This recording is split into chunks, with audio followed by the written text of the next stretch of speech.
सुनेंगे। तो माता जी के स्वागत के लिए हम लोग एक बार हरे कृष्ण महामंत्र से उनका स्वागत करें।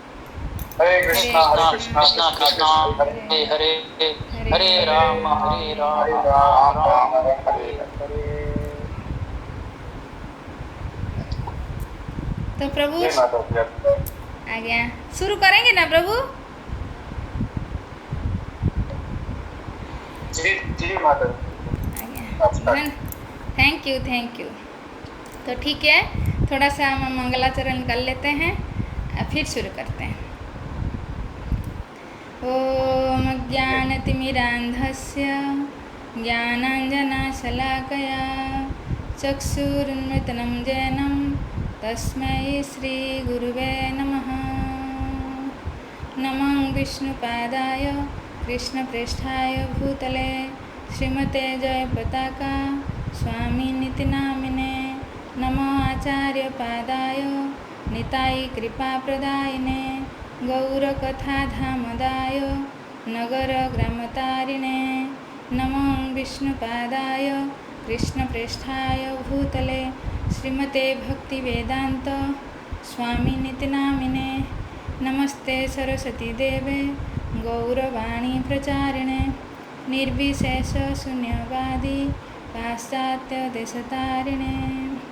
जय श्री कृष्ण चैतन्य प्रभु नित्यानंद श्री अद्वैत गदाधर श्रीवासादि गौरभक्तवृंद।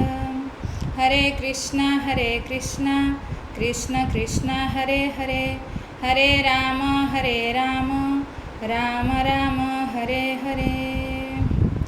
ओम नमः भगवते वासुदेवाय। ओम नमः भगवते वासुदेवाय। ओम नमः भगवते वासुदेवाय। मुकं करोति वाचालं पंगुलंघयते गिरिं यत्कृपातमहं वन्दे श्रीगुरुदीनतारिणे परमानन्दमाधवं श्रीचैतन्येश्वरम्। जय जय श्री राधा रमण, जय जय नवल किशोर, जय गोपीचितचर प्रभु, जय जय माखन चोर।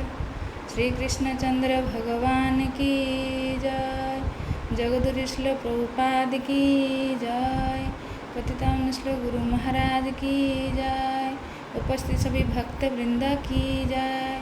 निताय गौर सीतानाथ प्रेमानंदे हरि हरि बोल।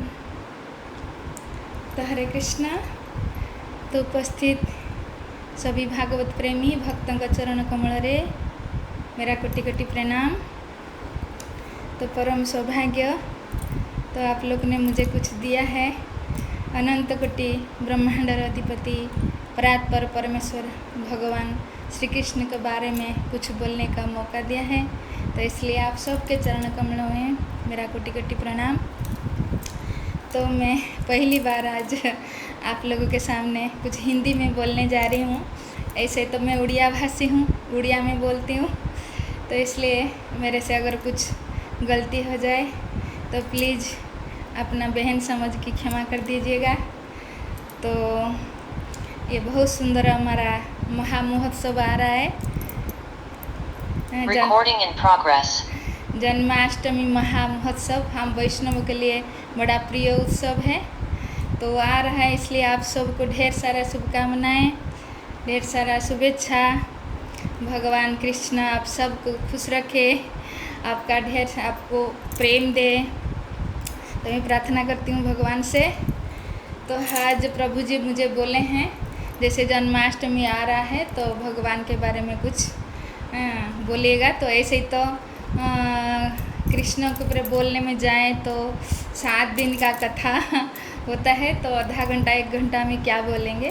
तो फिर भी थोड़ा कोशिश करेंगे कि जी ये जो हमारा मनुष्य जीवन है तो वास्तविक के उद्देश्य इसका है कृष्ण के बारे में बोले और सुने।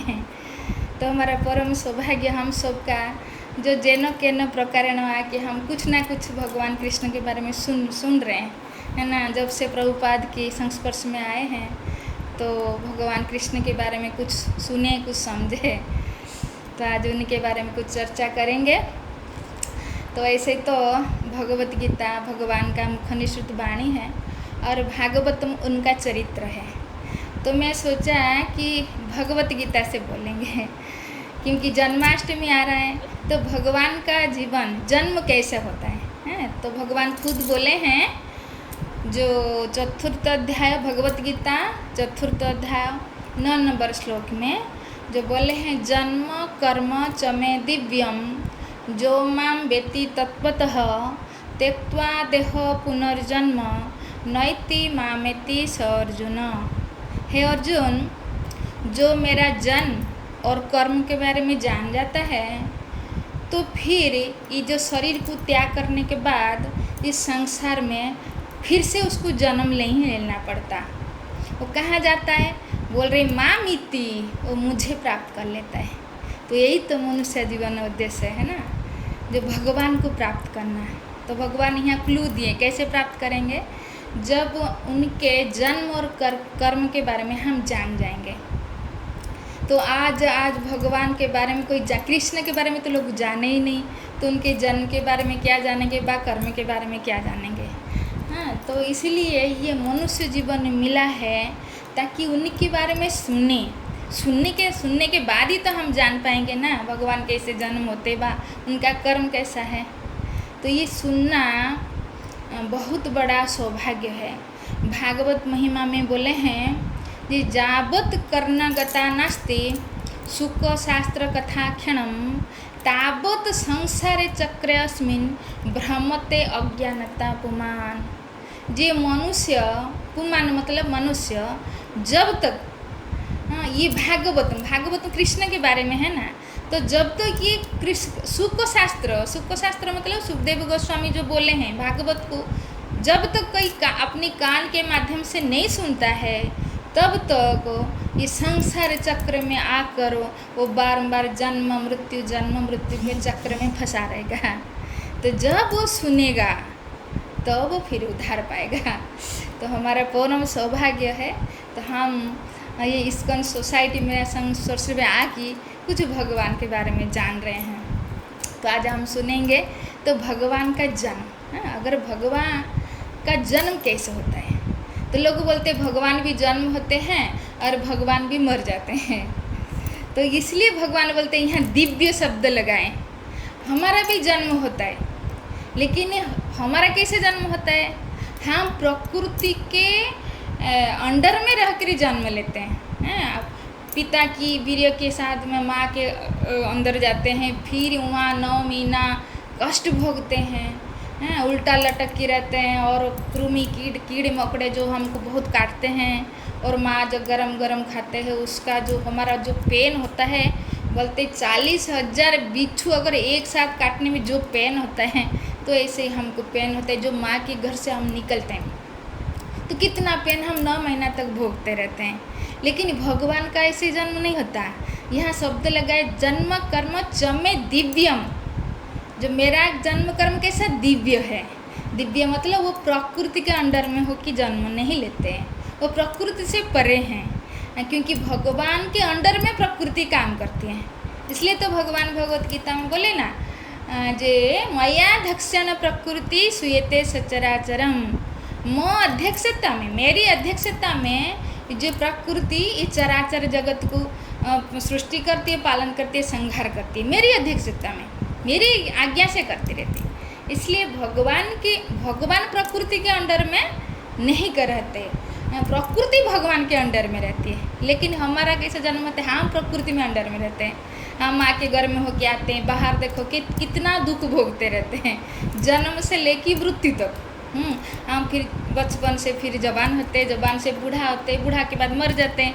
ये प्रकृति के अंदर होता रहता है। लेकिन भगवान के साथ ऐसा नहीं होता है। भगवान चाहे तो माँ की गर्भ से आ सकते हैं, चाहे तो खम्बा फोड़ की प्रकट हो सकते हैं, और चाहे तो आसमान से टपक सकते हैं, कैसे प्रकट हो सकते हैं। ये भगवान का जन्म, और उनका कर्म भी दिव्य है।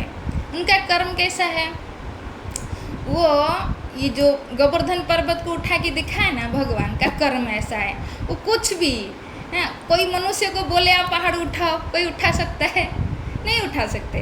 अब भगवान ये जो गोवर्धन पहाड़ को उठाए, कब, कौन सा मतलब उनका साल चल रहा था, 7 साल हो रहा था भगवान को तब। 7 साल में वो मतलब इतनी बड़ी पहाड़ को कन्नी अंगुली में पकड़ के 7 दिन तक रखे। मनुष्य ऐसे कर सकता है? नहीं कर सकता है। तो इसलिए भगवान का कर्म भी दिव्य है। तो भगवान ये जो पहाड़ को उठा के दिखाए, तो ये भगवान के लिए क्या है? जैसे कोई बच्चा पापा का जो ऐश्वर्य के बारे में नहीं जानता, पापा कितना धनी है, अगर कभी पापा उसके सामने आके कुछ चिल्लर, कुछ पैसा ला के उसके सामने रख देते हैं, तो बच्चा तो पिताजी का ऐश्वर्य के बारे में नहीं जानता, तो थोड़ा सा पैसा को देखे कि बोलेगी अरे पिताजी आपके पास इतना सारा पैसा है। तो इसलिए हम भगवान को ऐश्वर्य के बारे में नहीं समझ पाते, इसलिए भगवान आ करके कुछ ऐसे लीला करते हैं कि देखो मैं क्या कर सकता हूँ। तो गोवर्धन पहाड़ उठाना भगवान के लिए क्या बड़ी चीज़ है। आप सोचो, भगवान गीता में बोलते हैं 7वें अध्याय में 7 नंबर श्लोक में, वहाँ बोलते हैं जे मतः परतर नान्यत किंचिदस्ति धनंजय मयि सर्वमिदं सूत्रे मणिगणा इवा। हाँ, भगवान बोलते हैं मेरे से श्रेष्ठ कुछ नहीं है। ये जो अनंत कोटि ब्रह्मांड को मैं कैसे धारण करता हूँ, जैसे मोती। हाँ, ये जो मोती धागे में गूंथा हुआ ना, तो धागा ये सारे मोती को पकड़ के रखा है। अगर धागा टूट जाए तो मोती बिखर जाएगा। तो भगवान बोलते हैं ये जो अनंत कोटि ब्रह्मांड है, ये मैं धारण करके रखता हूँ। सूत्रे मणि गणा इवा, सूता जैसे मणि को पकड़ के रहता है, तो ऐसे ही मैं अनंत कोटि ब्रह्मांड को पकड़ के रखता हूँ। तो भगवान के सोचो, भगवान ये जो ब्रह्मांड तो हमने देखा नहीं, इसको छोड़ो, ये पृथ्वी आप देखो, ये पृथ्वी के अंदर कितना पहाड़ है, कितना पर्वत है, कितना सागर है, कितना अट्टालिका है, कितना देश महादेश क्या है इसके अंदर, फिर भी वो कैसे घूम रहा है ना, कैसे घूम रहा है, जैसे हवा में तैर रहा है। तो ये भगवान के कारण हो रहा है। तो भगवान के सामने ये गोवर्धन क्या है? जब हिमालय पर्वत इस पृथ्वी के अंदर है, तो भगवान खाली हिमालय थोड़ी ना, कितना देश महादेश के अंदर कितना पहाड़ है, फिर भी भगवान पकड़ के रखे हैं सबको, एक पृथ्वी। और तो बोलते अनंत कोटि ब्रह्मांड, जैसे मोती में एक जो मोती का हार है, उसमें एक मोती थोड़ी ना है, कितना सारा मोती है। ऐसे ही भगवान कितना ब्रह्मांड को पकड़ के रखे हैं। तो हम उनके ऐश्वर्य के बारे में नहीं समझ पा रहे हैं, हम क्योंकि छोटे, हमारा बुद्धि भी छोटा है, तो इसलिए भगवान आते हैं और ऐसे ऐसे लीला दिखाते कि मेरे बारे में जानो तो सही। हाँ, तो ऐसे पिता के हम संतान हैं, लेकिन हम भगवान क्यों आते हैं, जन्म लेते हैं देवकी के गर्भ से, हैं कभी कौशल्य के गर्भ से, क्यों आते हैं? हमारे लिए, कि कोई माँ बाप नहीं चाहता उसका बच्चा दुख पाए, कोई नहीं चाहता ना। तो इसी भगवान गीता में बोलते हैं सर्वजनसु कौन्तेय अहम बीजप्रद पिता। खाली पिता नहीं, भगवान बोलते पिता अहमस्य जगतो माता धाता पितामह। मैं इस जगत का माता भी, पिता भी, पितामह भी, धाता भी, सब कुछ भगवान है। लेकिन हम ऐसे पिता को भूल कर पता नहीं कौन सी युग से आके ये संसार में 84 लाख जोनी में भटक रहे हैं। तो भगवान इसलिए दया करके कभी कभी आते हैं हमारे लिए, आके इस अर्जुन को माध्यम करके शास्त्रों छोड़ के जाते हैं, उनको पाने का मार्ग दिखा के जाते हैं। तो लेकिन हम हतभागा ऐसे हैं, इस संसार में आसक्त हो कि फंसे जाए। यहाँ कोई सुख नहीं है, यहाँ कोई भी थोड़ा से भी सुख नहीं है, लेकिन हम यही सुख ढूंढने में लगे हुए हैं कि हमें यहाँ सुख, धन कमा लूँगा, बड़ा अफसर बन जाऊँगा, हाँ तो हमें सुखी हो जाऊँगा, बहुत बड़ा महल में रहूँगा तो सुखी हो जाऊँगा। लेकिन यहाँ टेम्परारी है, इसलिए भगवान बोलते कहाँ तू फंसा हुआ है, ये जगत को क्या बोलते हैं, दुखालयम अशाश्वतम। ये जगत दुख का घर है और अस्थाई है। तो लेकिन हम देखो कितना बुद्धू, कितना पागल है, सारे मनुष्य जीवन मिला है हमको, इसी मनुष्य शरीर में ही हमें भगवत धाम जा सकते हैं। ऐसे तो 84 लाख प्रकार की शरीर है जैसे शास्त्र में बताया गया है, लेकिन अन्य शरीर में ये सुविधा उपलब्ध नहीं है, वो लोग नहीं जा सकते भगवान के धाम। कि गीता क्या है? भगवान का धाम का एड्रेस है ना, उसमें तो भगवान बताए हैं ऐसे करके मेरे पास आ जाओगे, फिर तुमके दुखालय में आना नहीं पड़ेगा, कि दुख भोगना नहीं पड़ेगा। लेकिन हम जानते नहीं, हम तो इसी में सुख ढूंढने में लगे हुए हैं। तो भगवान करुणा करके तो आते हैं, जन्म लेते हैं और कर्म ऐसे करते जो दिव्य है, हाँ, और उनका जन्म भी दिव्य है। तो भगवान बोलते इतना कोई जान जाता है इस संसार में, मनुष्य जन्म लेने के बाद कोई इतना जान जाता है मेरे बारे में, तो क्या होता है? भगवान बोलते फिर वो मेरे को प्राप्त कर लेता है, उसको दोबारा फिर जन्म नहीं लेना पड़ता। सोचो कितना बड़ी, तो इस इतना जानने के लिए हजारों कितनी हम अभी जन्म हुए, मतलब जब से सृष्टि हुई हम तो इस सब से चक्कर काट रहे हैं ना, जब से सृष्टि शुरू हुआ है। हाँ जी प्रभु जी, कुछ डिस्टर्बेंस है? नहीं मैं तो जा रहा। आप समझ पा रहे हैं प्रभु जी? मेरी बात समझ में आ रहा है? अरे सब बात समझ में आ रहा है माता जी। अच्छा, तो मुझे कुछ डिस्टर्बेंस लगा तो इसलिए मैंने पूछा।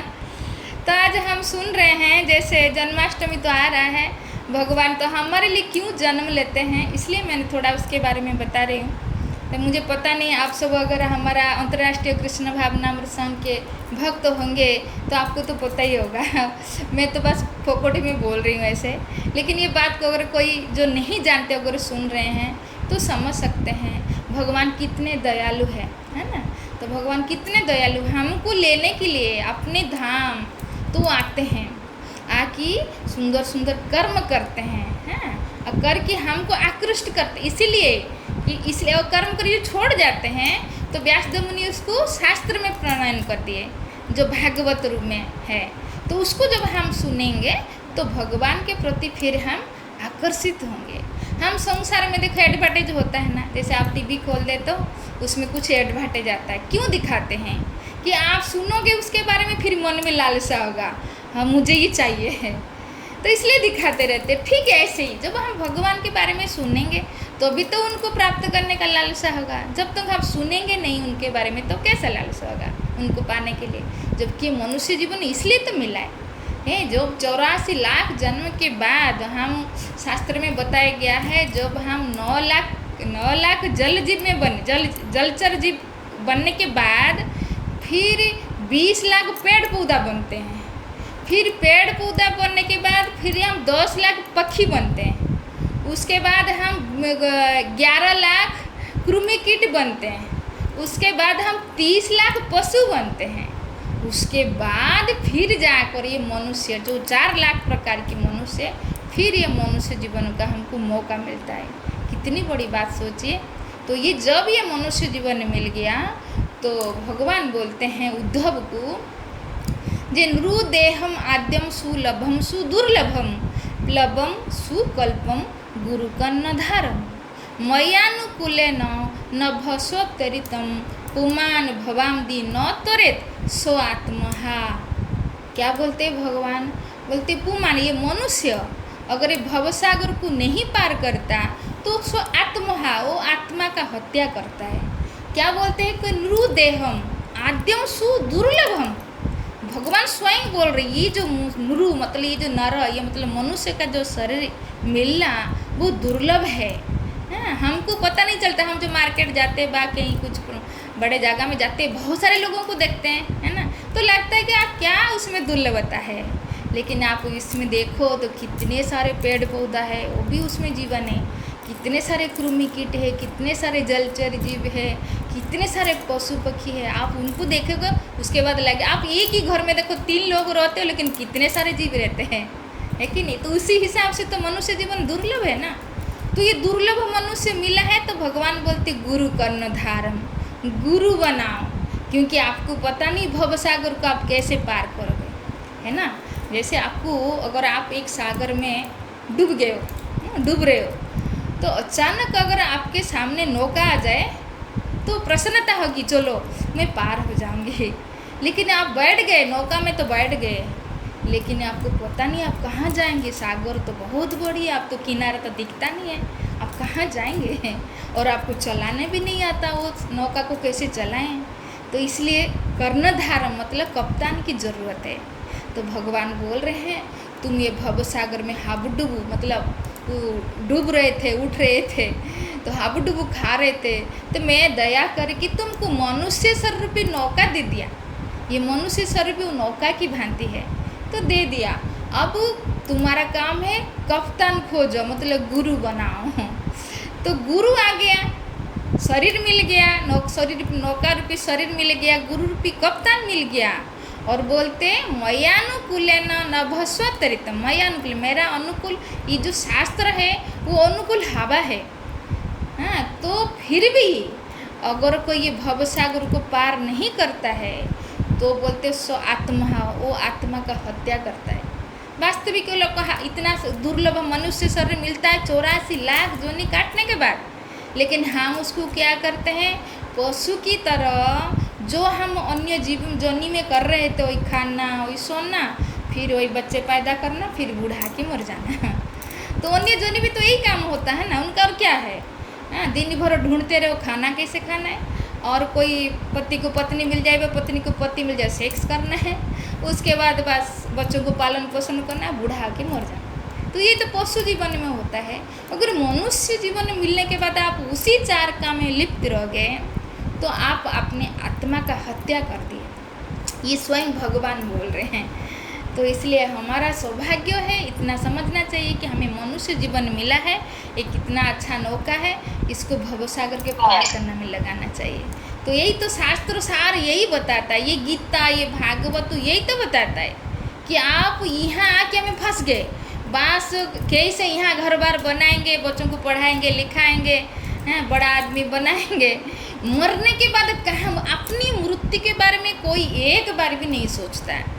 क्योंकि यह हम परमानेंट नहीं है, ये जो शरीर मिला है ये टेम्परारी है, और जहाँ हम रह रहे हैं ये भी टेम्परारी है। इसके बारे में हम एक बार भी नहीं सोचते क्यों मिला है शरीर। इसलिए तो भागवत में बोला गया है जब तुम्हें मनुष्य जीवन मिल गया है तुम कहाँ जाओ, बोलते तस्मात् गुरु प्रपद्यते। हाँ, ये तस्मात् मतलब इसलिए, किस लिए ना, इसलिए तुमको मनुष्य जीवन मिला है, इसलिए कहाँ जाओ, बोलते गुरु को शरण में जाओ, जो गुरु की शरण में जाओ। क्यों, बोले जिज्ञासा करो, परिप्रश्न न, उसको प्रश्न पूछो। क्यों, क्या प्रश्न पूछे, तो बोलते हैं श्रेय, जी मेरा कल्याण कैसे होगा, मेरा उद्धार कैसे होगा, वो जाके पूछो गुरु के बारे में। तो गुरु कैसा होना चाहिए, तो दूसरे लाइन में बोलते शाब्दे परेच निष्णातम। हाँ, तो वो शब्द में निष्णात होना चाहिए, मतलब ये जो गीता भागवती भगवान का शब्द है तो उसमें वो पारंगत होना चाहिए। ऐसे गुरु के शरण में जाओ और जिज्ञासा करो कि मैं तो देख रहा हूँ सब मर रहे हैं, इसका मतलब मेरे को भी मरना है, तो मुझे कहाँ जाना चाहिए। हाँ, तो ये जिज्ञासा करो, क्या करने से मेरा मंगल होगा। तो गुरु शास्त्र से बोलेंगे अरे भाई तुम आत्मा हो, ये शरीर नहीं हो, तुम्हें तो अनेक शरीर काटने के बाद ये मनुष्य शरीर मिला है, भगवान का अंश है तुम, तो ये शरीर जो मिला है इसका फ़ायदा उठा लो। कैसा फ़ायदा उठाओ ना, ये शरीर से भगवान की सेवा करो, जो गीता में भगवान बताए हैं, जत करसी जत अस्नासी जत जुहसी जदासियत जत तपस्यसी कौंतय तद कुरुष मदर्पण। भगवान ये बोले हैं तो सारे काम तुम भगवान के लिए करो। तुम खाना खा रहे हो तो भगवान को अर्पण करके खाओ। हाँ, तुम दान कर रहे तो भगवान को दान करो। हाँ, तुम कुछ व्रत कर रहे तो भगवान के लिए व्रत करो। तो सारी कर्म तुम भगवान के लिए करो, फिर तुम भगवान के धाम को जा पाओगे। अगर हम इस संसार के लिए कर्म करेंगे तो यही संसार में ही 84 लाख में घूमते रहेंगे। अगर जिस दिन हमारा कर्म डाइवर्ट हो जाएगा, भगवान के लिए होगा सारे कर्म, तो फिर हम भगवान के धाम चले जाएंगे। इतनी सी तो बात है ना। कर्म तो करना है, यहाँ बिना कर्म के कोई रह नहीं सकता। हाँ, क्योंकि आत्मा का स्वभाव ही कर्म करना, क्योंकि शरीर काम नहीं करता। आप सोचो कि शरीर काम कर रहा है, नहीं करता। अगर आत्मा निकल जाए ये शरीर काम करेगा? आँख ना देखेगी, कान ना सुनेगा, ना हाथ ना कर, कुछ नहीं करेगा। आत्मा निकल जाए कुछ नहीं होगा। तो इसलिए हम आत्मा है। भगवान गीता में तो बोलते हैं, पूरा 2 अध्याय में पूरा आत्मज्ञान दिए हैं।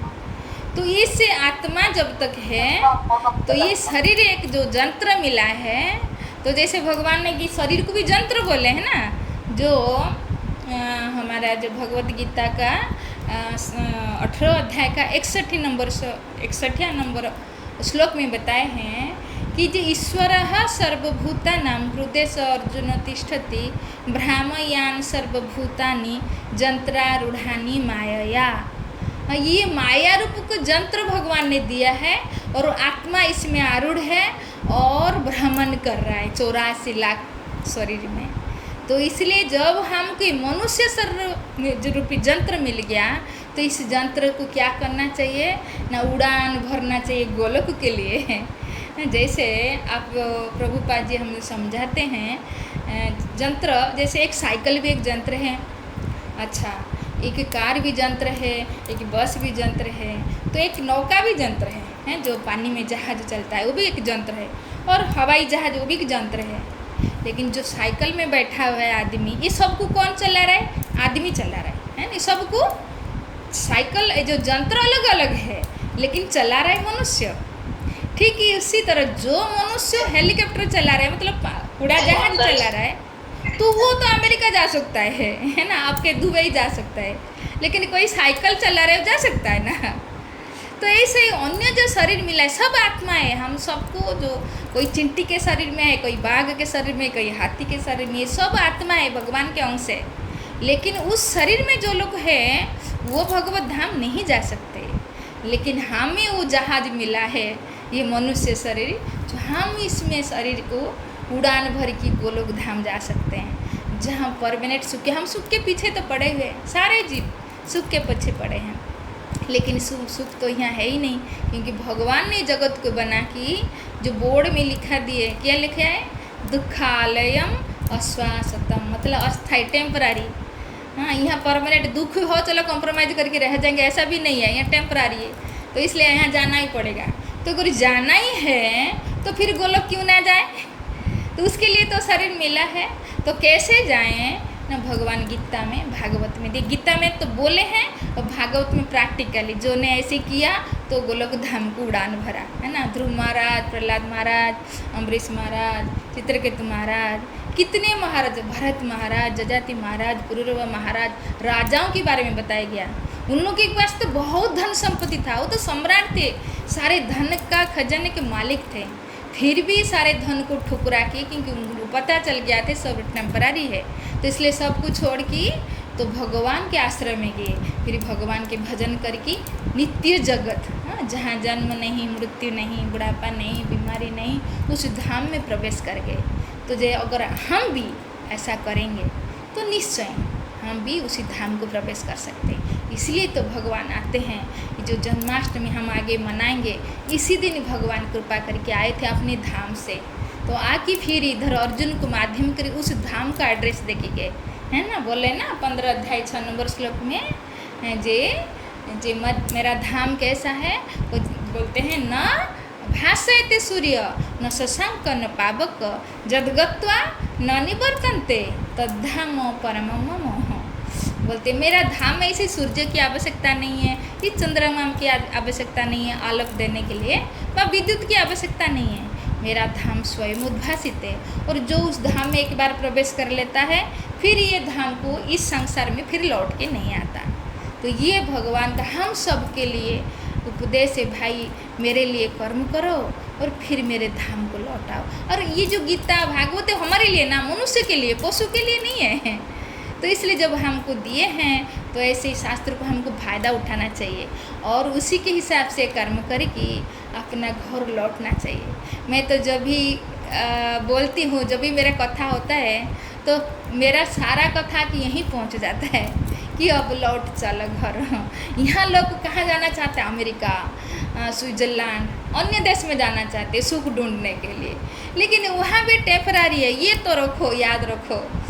हम वहाँ भी जाएंगे तो वहाँ सुख जाएंगे तो कितना दिन, अगर हमको सुख भी मिल गया सोचो, लेकिन कितना दिन, आखिर ये शरीर ख़त्म हो रहा है। ये जो भगवान का जो गिफ्ट हमको मिला है तो ये नष्ट हो रहा है धीरे धीरे। तो इसलिए उससे पहले ये अमेरिका जाने की, बस स्विट्ज़रलैंड जाने की कोशिश ना करके अपने धाम, भगवान का धाम जाने के लिए कोशिश करना चाहिए, उसके लिए प्रयत्न होना चाहिए। इसलिए तो स्वयं प्रभुपाद एक क्लू देते हैं, छोटा सा सूत्र देते हैं हम लोगों को, बोलते सादा जीवन उच्च विचार। हाँ, जीवन को खूब सादा बनाओ, हाँ, और विचार उच्च रखो, मतलब आध्यात्मिक धाम में कैसे जाओगे उसी विचार में निमग्न रहो। हाँ, लेकिन हम तो इधर ही इकट्ठे करने में लगे हुए हैं, यहाँ रख दूँ, उस बैंक में रख दूँ, यहाँ कुछ ज़मीन खरीदूँ, यहाँ कुछ घर बना दूँ। सारा संसार में आप देखो सारा लोग इसी में लगे पड़े हैं। जबकि 84 लाख शरीर काटने के बाद जब ये मनुष्य जीवन मिल जाता है तो हमें केवल प्रयास इसी में होना चाहिए कैसे हम घर लौटें। और यही बात स्वयं भगवान राम भी बोलते हैं अपने अयोध्यावासी को, जो बोलते हैं बड़ा भाग मनुष्य तनु पावा। बड़े भाग से खुद भगवान बोलते, सोचो, वहाँ उद्धव को भगवान कृष्ण बोलते हैं नृदेम आद्यम सुलभम सुदुर्लभम, तो यहाँ पे ऐसे राम भी बोलते बड़े भाग्य से ये मनुष्य तनु पावा, ये मनुष्य का शरीर मिलता है। सुर दुर्लभ सब ग्रंथ ही गावा। सुर मतलब देवताओं के लिए भी शरीर दुर्लभ है, सारे ग्रंथ यही बोलता है। अच्छा, मिला तो क्या करना चाहिए? तो बोलते साधन धाम मोक्ष कर द्वारा, साधना करके इस शरीर से साधना करके मुक्ति को प्राप्त करो। अगर नहीं करते हो तो बोलते पाई न जई परलोक सवारा। इतना अच्छा मनुष्य जीवन मिला था, परलोक को सवारे नहीं तो दुर्भाग्य है तुम्हारा। तो ये हम लोगों का परम सौभाग्य है। तो कम से कम हाँ इससे मतलब प्रभुपाद की, अगर प्रभुपाद नहीं होते तो हमारा क्या होता है ना। कभी कभी जैसे बैठ के ये सोचती रहती हूँ, तो प्रभुपाद नहीं आते तो क्या होता। हम तो गीता भी घर में हो कि पढ़ के भी नहीं समझ पा रहे थे हमें क्या करना चाहिए। इसीलिए गुरु की आवश्यकता है। गीता तो भगवान दे के चले गए, और हिंदू के लोक में घर घर में है। एक तो कोई पढ़ता नहीं है, अगर जो पढ़ता भी समझता नहीं है तो समझाने आए, प्रभुपाद को खुद भेजे। भगवान कितने दयालु, देखिए, खुद तो आए, बोल के तो चले गए, लेकिन देखे फिर भी लोग समझ नहीं रहे कैसे करना है। तो इसलिए भगवान स्वयं फिर चैतन्य महाप्रभु के रूप में, भक्त के रूप में आए, और भक्त के रूप में आके प्रैक्टिकली करके सिखा के गए, है ना। अपनी आचार्य प्रभु अपने सिखाए कैसे करना है, भगवत गीता के अनुसार अपने जीवन को कैसे जीना है, खुद सिखा के गए। लेकिन फिर भी कितना लोग सीखे, वो तो इंडिया में प्रचार करके गए, जो भी थोड़े बहुत लोग को जाने। लेकिन फिर भी भगवान की कितना दया देखो, फिर प्रभुपाद को भेजे, है ना। ये प्रभुपाद कोई साधारण संत नहीं है, हमारे जैसा साधना करके कुछ संत नहीं बने। वो स्वयं भगवान के धाम के जो मुक्त जीव है। तो इसलिए तो चैतन्य महाप्रभु भविष्यवाणी करके गए थे कि मेरा एक सेनापति भक्त आएगा और पृथ्वी ते जत अच्छी नगर आदि ग्राम सर्वत्र प्रचार हईबे मोर नाम। ये स्वयं चैतन्य महाप्रभु भविष्यवाणी करके गए थे कि पृथ्वी ते जितना भी नगर ग्राम है, जो मेरा के सेनापति भक्त आएगा वो प्रचार करके जाएगा। तो ये भगवान के धाम से स्वयं आए, भगवान ने भेजे हैं प्रभुपाद को। तो हमारा सौभाग्य देखो, ऐसे ही संत के संस्पर्श में हम एक जरूर, हमारा पिछले जन्म का कोई पुण्य कर्म जरूर होगा। कहीं कि निमि महाराज इसके बारे में बोलते हैं, भगवान भागवत के एकादश स्कंद में बोलते हैं दुर्लभम मानुषम देहो देई नाम क्षण भंगुरो। देखो यहाँ भी बोलते हैं दुर्लभम, ये जो मानुष्य देह, ये जो मनुष्य का शरीर मिला है वो दुर्लभ है। और देही नाम क्षण भंगुर, और ये देह भी क्षण भंगुर, ये जरूरी नहीं है हम 80 साल 100 साल जिएंगे, कभी भी हम मर सकते हैं। तो बोलते क्षण भंगुर है, शरीर क्षण भंगुर है। लेकिन उससे भी दुर्लभ क्या है, बोलते तत्रापि दुर्लभ मन्ने वैकुंठ प्रिय दर्शन। उससे भी दुर्लभ क्या है, वैकुंठ प्रिय, मतलब भगवान वैकुंठ में रहते हैं ना, तो उनका नाम भी वैकुंठ है। तो ऐसे भगवान की जो प्रिय भक्त, तो उनका दर्शन पाना इस संसार में दुर्लभ है। मनुष्य तो बहुत है तो लेकिन उनमें जो भक्त है, जो प्रिय, भगवान को जो प्रिय है, ऐसे भक्तों के दर्शन पाना इस संसार में दुर्लभ है, बहुत दुर्लभ। तो जिसकी सौभाग्य होता है तो ऐसी संत के संस्पर्श में आ जाता है। तो इसलिए हमारा बहुत सौभाग्य है जो हम जैनों के न प्रकारेण जो प्रभुपाद के संस्पर्श में आ गए हैं, तो उनकी ये गीता, ये भागवत जो इतना अच्छा से जो मूर्ख जीव भी उसको समझ पाए और अपने जीवन में उतार की भगवान को धाम को वापस लौट सकें, तो इतना अच्छा से वर्णना करके गए। तो मैं तो ऐसे ही मतलब इतना बड़ा ज्ञानी व पंडित नहीं हूँ जो भी समझूँ, एक बार जब मुझे पता चल गया जी हाँ एक सही धाम भगवान का धाम है जहाँ जाने से हम नहीं लौट सकते, तो मन में क्या करना है उस धाम को जाने के लिए क्या करना चाहिए। सब कुछ करेंगे लेकिन निश्चय करेंगे, लेकिन बताओ कैसे क्या करना है। तो चलो जब बता दिए लोगों को, देखो उतना करना, ब्रह्म मुहूर्त उठना, भगवान को अर्पण करके प्रसाद पाना, हाँ ये जो व्रत करना, भगवान को दान देना, ये सब करने से ये तो पता है ना, प्रभुपाद प्रैक्टिकल करके हमको सिखा के गए। तो ये बहुत सुंदर महोत्सव आ रहा है जो हमारा जन्माष्टमी महोत्सव, तो इसमें भगवान को रिझाने का एक मौका है, भगवान को प्रेम दिखाने का मौका है। तो इसलिए वे भर भर के इसमें हमको दान देना चाहिए, क्योंकि देखिए जब अपना बच्चे का जब जन्मदिन होता है तो हम कितना बड़ा उत्सव मनाते हैं, कितने लोगों को बुलाते हैं, कितने पैसा खर्चा कर जाते हैं ना। जो बच्चे को किसने दिया?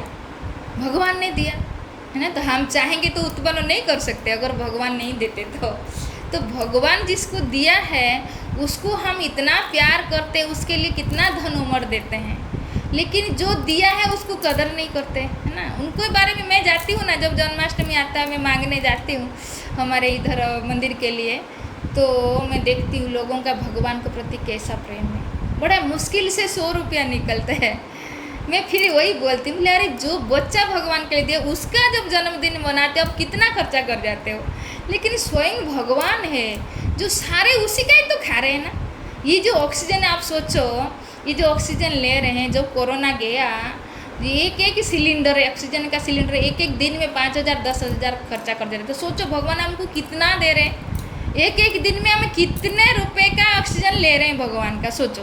और ये जो प्रकाश ले रहे हैं वो भी तो भगवान का, और जो खा रहे हैं पी रहे हैं वो सब भी तो भगवान का, लेकिन उस भगवान को देने के लिए हमारे पास वो प्रेम ही नहीं है ना। तो जब हम इसी संतों के बात में बैठते हैं तो भी जब भगवान के लिए प्रेम आएगा ना तो लगेगा हम सारे ही भगवान के लिए निछावर कर दूँ, क्यों जाना तो वैकुंठ में है ना। तो यहाँ संत की फ़ायदा क्या, यहाँ बैंक में रखो, उस बैंक में रखो, व यहाँ ज़मीन खरीदो, घर में खर्चा कर दो, लेकिन ये तो यहीं रह जाएगा, हमको तो जाना है।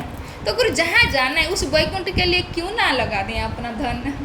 तो ये बहुत सुंदर अवसर है, जब ये अवसर आया है तो इस अवसर के लिए दिल खोल के मन खोल के मैं तो सबको यही बोलती हूँ कि भगवान को रिझाने का मतलब वो भगवान को अपना बनाने का तरीका जब आ जाता है एक साल में एक बार, भगवान तो देखते रहते हैं ना, भगवान तो साक्षी है। बोलते अगर कोई अपना कोई है सबसे निकटतर कोई है वो भगवान है ना, क्योंकि वो हमारे अंदर बैठे हुए हैं, हमारा सारे कार्यों को देख रहे हैं, उनके लिए हमारा कितना प्रेम है वो भी देख रहे हैं। तो ये एक मौका है जो भगवान को हम अगर कुछ भी दे न सके, बोलते अगर आपके पास धन नहीं है तो आपका तन दीजिए, शरीर से सेवा कीजिए, अरे शरीर में भी आप असुस्थ है तो मन तो दीजिए कम से कम, भगवान मन के भी जान पाते आप मन में क्या सोच रहे भगवान के लिए। तो जो भगवान हम लोगों को कितना कुछ दिए हैं, अगर हम एक बार बैठेंगे तो अगर मन से विचार करेंगे तो देखेंगे जे हम अगर ऐसी जन्मांतर भगवान की सेवा करें में उनके ऋण को हम चुका नहीं पाएंगे, है ना। तो इतना कुछ हम लोगों को दिए, तो हमें अभी कुछ मौका मिलता है ऐसे ऐसे जब उत्सव आते हैं भगवान के लिए कुछ करने का।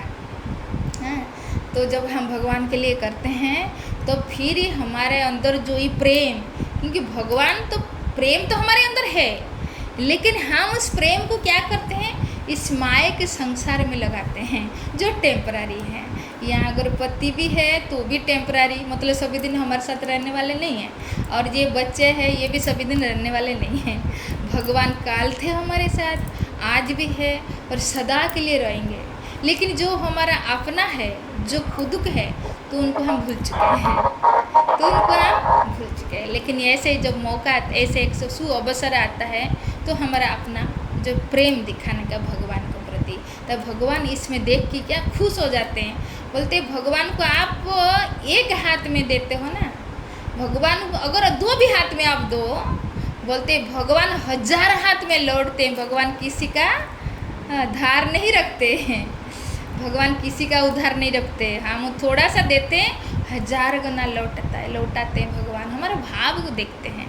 तो ये बहुत सुंदर अवसर है। ऐसे तो जन्माष्टमी में तो आप लोग तो बहुत दूर हो, तो हम मन से हम मिल के भगवान का उत्सव मना सकते हैं, तो इसमें भगवान को हम खुश कर सकते हैं। तो ऐसे ही तो जन्माष्टमी प्रभु बोले थे, मैं इसके लिए इतना प्रिपेयर नहीं था, तो बस मैं इसलिए भगवत गीता का एक श्लोक लिया जो भगवान का जन्म और कर्म दिव्य है, बस उतना समझना हम लोगों को।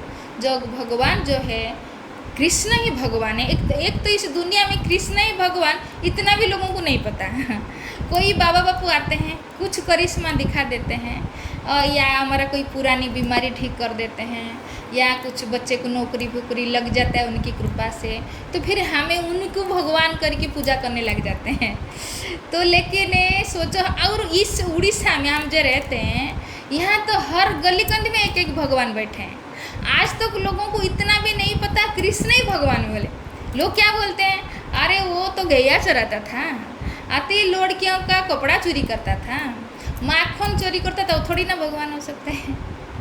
तो ये उड़ीसा में रह के भी लोग भगवान कृष्ण के बारे में ऐसे बोलते हैं। और भी बोलते हैं, अरे वो तो रास करता है, लड़कियों के बारे में, लड़कियों को छोकरियों को नचाता है, तो वो थोड़ी ना भगवान है। तो सोचिए, जो सारे अवतार का स्रोत है, जो भगवान गीता में छाती ठोक के बोले हैं, अहम सर्वस्य प्रभवो मत सर्व प्रवर्तते, कितना क्लियर बात है। अहम, मैं, सर्वस्य, जितना कुछ आप देख रहे हो, जो भी कुछ आप देख रहे हो, उसका मैं प्रवर्तन, मतलब मैंने सृष्टि किया, ये सब मेरा है।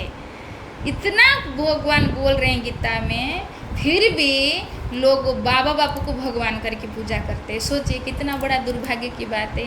हवा भगवान की खाओगे, क्योंकि भगवान जैसे बोलते हैं मैं सबका सृष्टि करता हूँ, मतलब आप जो भी देख रहे हो। हाँ, जैसे भगवान कपिल देव भी देवो माँ देवहूति को बोलते हैं, जे मत भयाति बाति बात्ययम सूर्य तपति मत भयात, दह्यति अग्नि वर्षति इंद्र मृत्यु चरति मत भयात। मेरी भय से जो सूर्य को देख रहे हो ना, सुबह सुबह उग जाता है मेरी भय से। और आप देख रहे हो ना, जो बारिश होता है, इंद्र जो बारिश करता है मेरी भय से, ये जो वायु बहता है ना मेरी भय से, अग्नि जो उताप देता है मेरी भय से।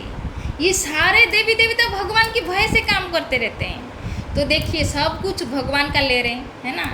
ये ऑक्सीजन भगवान का लेते, हम प्रकाश भगवान का लेते, खाना भगवान का खाते, पानी भगवान का लेते, लेकिन किसी बाबा बापू को पूजा करते हैं। तो ये हमारा दुर्भाग्य उड़ीसा में है। तो क्योंकि यही तो अधर्म है। अरे किस एक का खाएंगे दूसरे का गुण गाएंगे, तो यही तो अधर्म है ना। इसलिए धर्म, भगवान गीता में क्या बोले, सर्व धर्मान परित्यज्य, अधर्मान परित्यज्य नहीं बोले। इसलिए धर्म, ये जो यथाकथित जो आप लोग धर्म को माने हुए ना, इस धर्म को परित्याग करो और मेरी शरण में आओ। माम एकम शरणम ब्रज, मेरी एक शरण में आओ। क्यों नहीं, मैं ही सब कुछ तुमको दिया हूँ। और ये जो शरीर तुम्हारा है ना, ये शरीर भी मैंने दिया, और ये जो शरीर को टिकाने के लिए जो भी कुछ चाहिए, हवा पानी प्रकाश, वो मैं दे रहा हूँ। इसलिए तुम्हें मेरी शरण में आना चाहिए, और मैं जो बोल रहा हूँ उसको करना चाहिए। अगर तुम ऐसे करोगे तो भगवान बोलते अहम त्वं सर्व पापे भी हो, तुमने जो भी पाप किया है मैं सबको माफ़ कर दूंगा, और मोक्षयिष्यामि, और मुक्ति कर दूंगा, मुक्त कर दूंगा ये जन्म मृत्यु चक्र से। माँ सोचो, तुम चिंता मत करो। कितना बड़ा बात बोलते हैं। लेकिन दुर्भाग्य है, हम भगवान का तो सब कुछ खाएंगे। हाँ, ये पानी प्रकाश। मैं एक बार इस जन्माष्टमी के टाइम में मांगने गया था, तो एक बोलते हम कृष्ण को नहीं मानते। भाई किसको मानते? बोलते हम माधव बाबा को मानते, वही हमारे लिए भगवान है। तो भाई माधव भी भगवान का नाम है, तो ये कौन माधव बाबा, थोड़ा दिखाइए। तो दिखाया, इतना बड़ा फोटो अपने दीवार में टांगे हुए। बोलिए अच्छा ये आपका भगवान है, क्या आपके लिए कर दिए? अरे यार, इसके वजह से तो मेरी बेटी को नौकरी लगा, मेरा बेटा अमेरिका में नौकरी करता है, बहुत कुछ है, ये मेरा 3 तला का घर है, सारी इन्हीं की कृपा से। मतलब मैंने बोला, सिर्फ इतना बोला कि जो ऑक्सीजन ले रहे हैं आप, वो बाबा आपको दे रहे हैं। ये जो आप मुफ्त में घर बैठे ऑक्सीजन ले रहे हो, क्या बाबा दे रहे हैं? और जो पानी पी रहे हो बाबा दे रहे हैं, और न पहले दे रहे थे। तो इसलिए फिर तो दिए नहीं, तो ऐसे ऐसे एक नहीं हजारों कई गुना आपको मिलेंगे सारे यश में। भगवान को आज तक नहीं जान पाए, क्योंकि जब तक हम भगवान की किताबें में नहीं पढ़ेंगे, भागवत नहीं सुनेंगे भक्त के मुँह में, हम भी दिन एक से ही थे, क्योंकि हम कौन बोलने वाला। तो इसलिए जब जानते हैं, जानने के बाद अगर भगवान को नहीं मानेंगे तो हमारा बड़ा दुर्भाग्य हो जाएगा। तो इसलिए ये साधु संत की कृपा से, इसलिए तो शास्त्र में बोलता है बहुजन्म पुण्य समार्जित सत्संग च लभते। बहुत सुंदर बोले हैं जी, बहुत बहुत जन्मों के पुण्य के बाद जाके सत्संग मिलता है। सत्संग में बैठने के बाद ही तो हमें समझ में आया ना भगवान कृष्ण ही भगवान करके। गीता में तो बोले मैं ही भगवान हूँ, भागवत में भी भगवान व्यासदेव लिखे ते चांस कलापुंस कृष्णस्तु भगवान स्वयं। ये जो सारे जो देवी देवता बा जितना भी आप अवतारी सब भगवान का अंश है, भगवान का कला है, लेकिन कृष्णस्तु भगवान स्वयं, कृष्ण ही स्वयं भगवान है। और ब्रह्मा भी खुद पीट पीट के बोल रहे हैं ईश्वर परम कृष्ण सच्चिदानंद विग्रह अनादिर आदिर गोविंद सर्व कारण कारण। बोले सब भी कारण का कारण गोविंद है। इतना कुछ क्लियर है, लेकिन हम क्या आज भी कृष्ण को नहीं जानते हैं। तो लेकिन ये हम नहीं जानते करके तो भगवान आते हैं, जन्म लेते हैं और दिव्य दिव्य कर्म करते हैं। तो मैं तो आशा करती हूँ जो भी आप इसमें जुड़े हुए हो, कृष्ण को ज़रूर आप लोग जानते होंगे, जो वही भगवान हैं। तो हम लोग को सब कुछ दे रहे हैं, तो हमारा जीवन भी उनके लिए निछावर होना चाहिए, ताकि भगवान देखिए ये मुझे प्रेम करने लगा है। तो जब हम कृष्ण को प्रेम करेंगे तभी तो कृष्ण के पास जा पाएंगे। और प्रेम सीढ़ी लास्ट है। सबसे पहले बोलते हैं भगवान को पाने का जो 9 सीढ़ी है, तो सबसे पहला सीढ़ी है श्रद्धा, मतलब विश्वास। श्रद्धा शब्दे विश्वास कहे सुदृढ़ निश्चय कृष्ण भक्ति कैले सर्व कर्म कृत है ना। यही श्रद्धा है जो हमारा, कैसा श्रद्धा, जो अटूट विश्वास। मैं कृष्ण भक्ति कर रही हूँ, इसका मतलब मैं सब कुछ कर लिया और मुझे कुछ करने की बाकी नहीं है। लेकिन हम आज कृष्ण भक्ति कर रहे हैं, काल मंगला की भक्ति करेंगे, काल बुध की भक्ति करेंगे, कल शुक्र की भक्ति करेंगे, ये इससे नहीं चलेगा। तो बोलते श्रद्धा का मतलब अटूट विश्वास, ये कृष्ण भक्ति कर रही हूँ ना, मुझे और कुछ ज़रूरत नहीं, बस ये है विश्वास। तो ये श्रद्धा पहले आना चाहिए। दूसरी स्टेप है साधु संग, जहाँ हम बैठ के भगवान के बारे में सुनेंगे। तो जब जैसे जैसे हम सुनेंगे तो फिर भजन क्रिया, तीसरी स्टेप है भजन करते, उनके संग में आके फिर हम भजन करते हैं।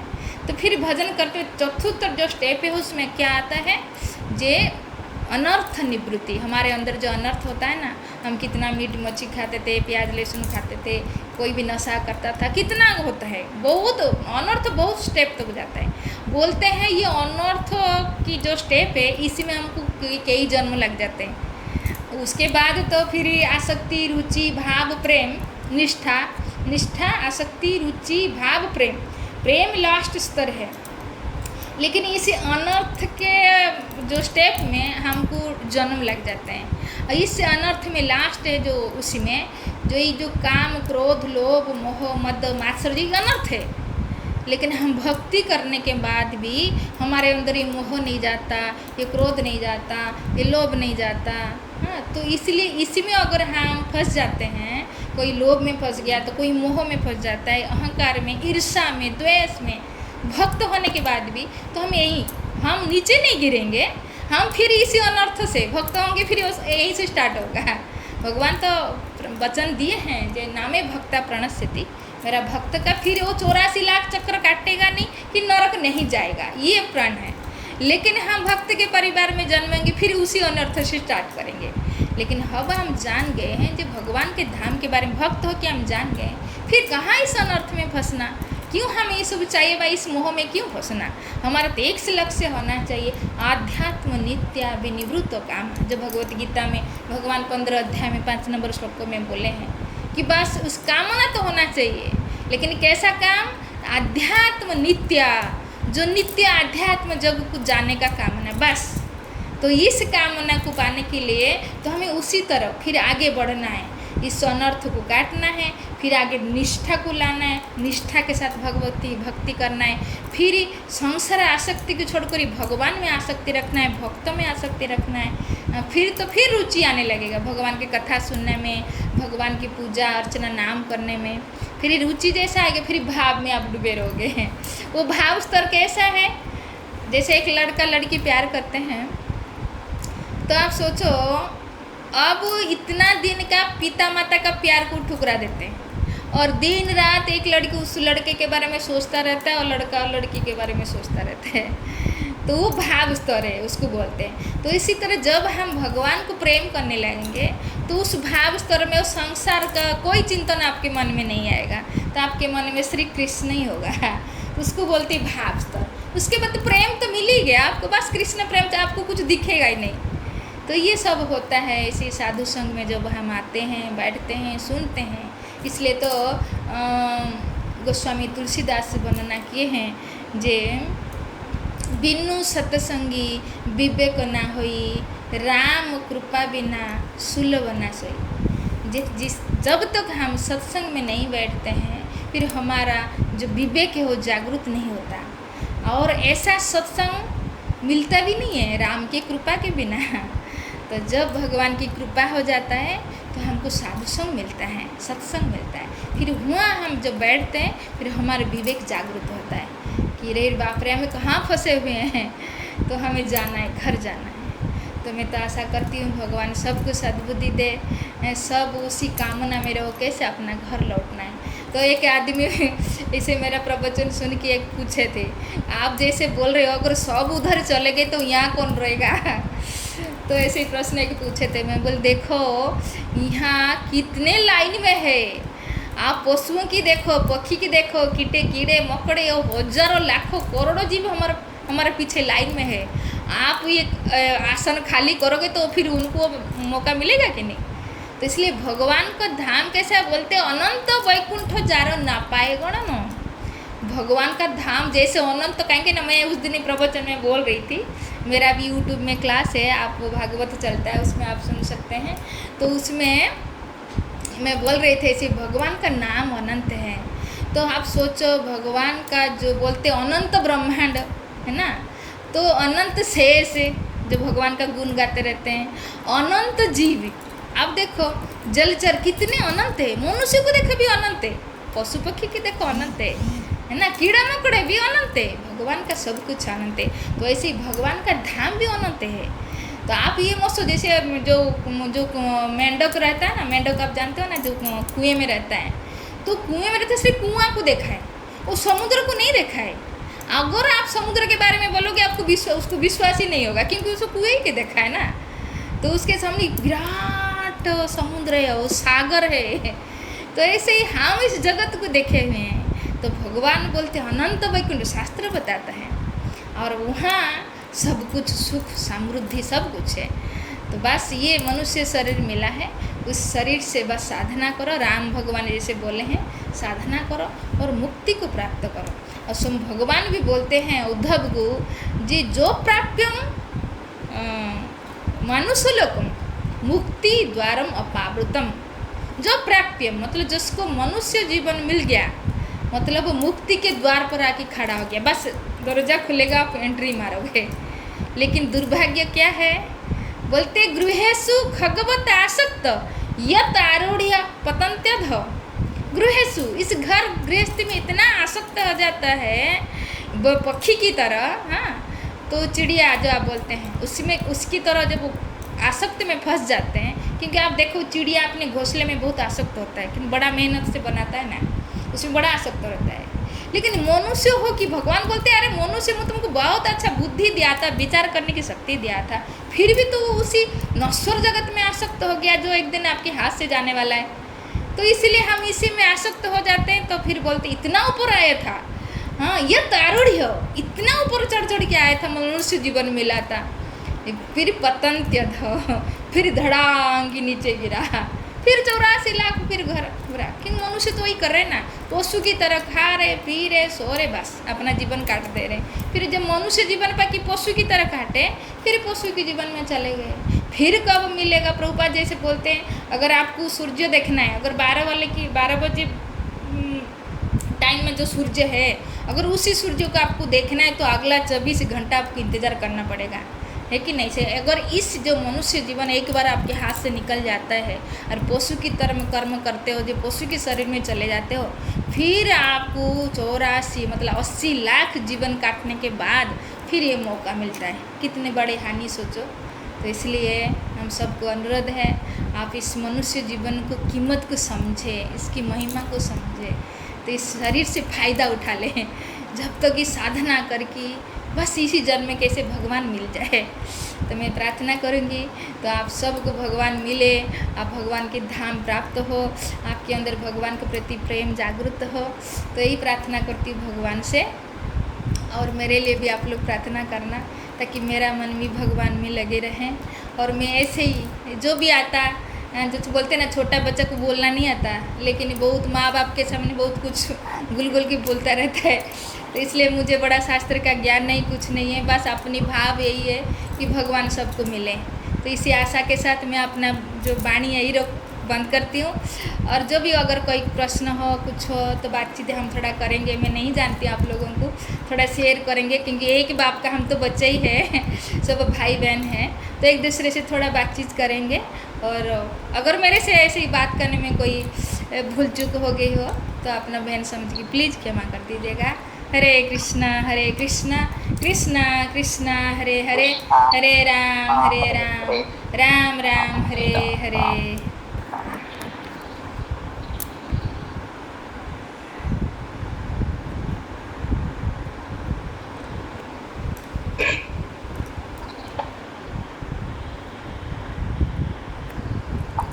हरे कृष्णा। अगर किसी का कोई प्रश्न हो तो देख लो। हाँ जी प्रभु जी, बोलिए। प्रभु जी कुछ बोलना चाहते हैं आप? हाँ जी बोलिए प्रभु जी, बोलिए। हरे कृष्ण प्रभु, दंडवत प्रणाम प्रभु। माता जी बहुत सुंदर क्लास चली प्रभु। हरे कृष्ण माता जी। हरे माता जी का प्रणाम।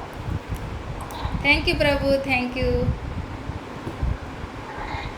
हरे कृष्ण महाराज जी, आप तो बहुत अच्छे से 4-5 पॉइंट जो है बहुत अच्छे बताया। पहला जो है गुरु के बारे में, क्योंकि हमारे जीवन में गुरु की बहुत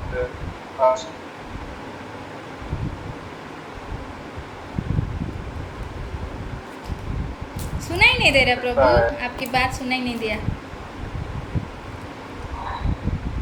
सॉरी माता जी, उसका कॉल है।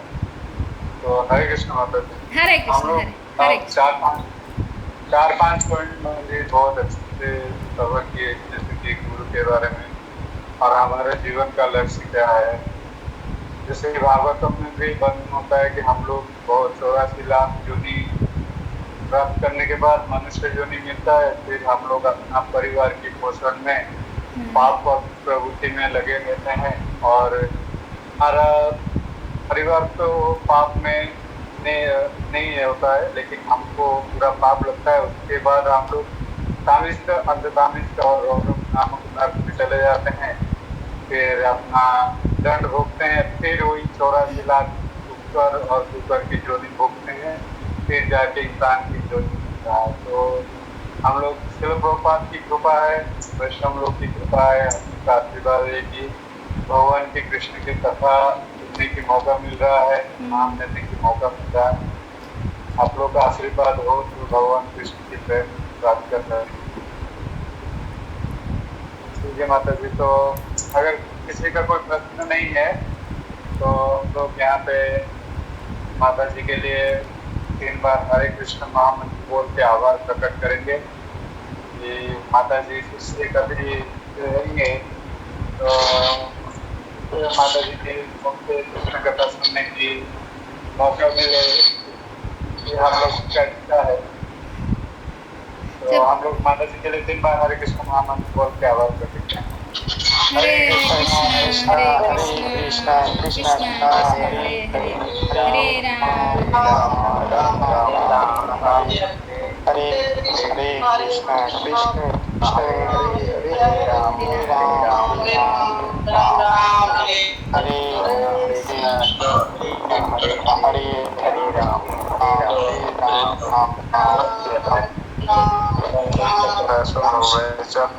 Recording stopped.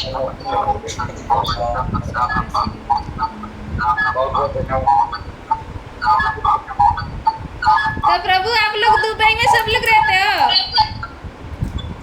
जी माता जी। बोले आप लोग सभी दुबई में रहते हो? जी माता जी, आपका आवाज। मैं बोली आप लोग सभी लोग दुबई में रहते हो? जी माता जी, कुछ वक्त दुबई से जुड़े हैं, कुछ वक्त कुवैत से जुड़े हैं, अच्छा कुछ अच्छा वक्त इंडिया से भी जुड़े हैं। अच्छा अच्छा तो ठीक है प्रभु, अगर आप इसमें कोई आप उड़िया हो तो मेरा उड़िया चैनल है, जैसे मेरा कथा होता है पद्माखी गोपी देवीदासी मेरा यूट्यूब चैनल है, तो उसमें आप मेरा भागवत सुन सकते हैं जी, उड़िया में। हमारे सब उड़िया भक्त बहुत अच्छा जी माता जी। हाँ, तो इसलिए तो मैंने बोला अगर आप सुन सकते हैं, मेरा गुरुवार इस यूट्यूब में होता है मेरा क्लास, तो आप उसको सुन सकते हैं। बहुत जी जी माता जी, जरूर हम लोग प्रयास करेंगे। ठीक है प्रभु, तब वाञ्छा कल्पतरुभ्यश्च कृपा सिन्धुभ्यश्च पतितानां पावनेभ्यो वैष्णवेभ्यो नमः। ठीक है, फिर कभी अगर मिलेंगे, प्रभु जी अगर कृपा करेंगे फिर से मिलेंगे। हरे कृष्णा हरे कृष्णा।